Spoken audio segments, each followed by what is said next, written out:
जी दवाई में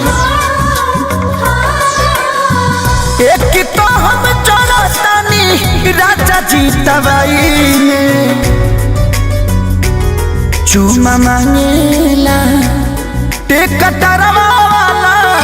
गेहूं के कटाई में चूमा मांगेला टेकटरवा वाला गेहूं के कटाई में।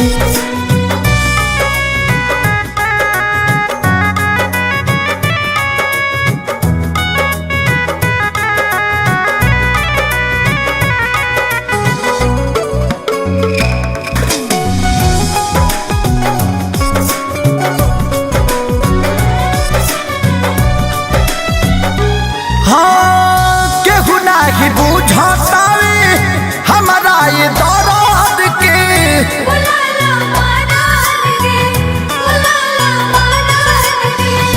तरी में के बोझा हमारा अखिया के सोझा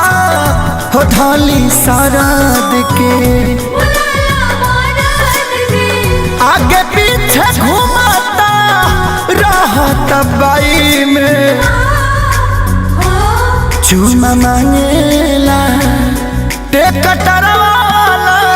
गेहूं के कटाई में चूमा मांगेला टेकटरवा वाला गेहूं के कटाई में।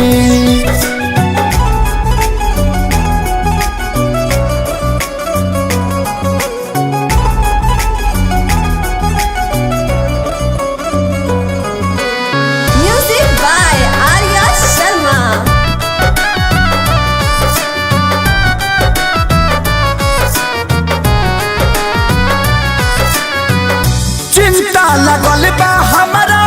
खेत खरी हलिया के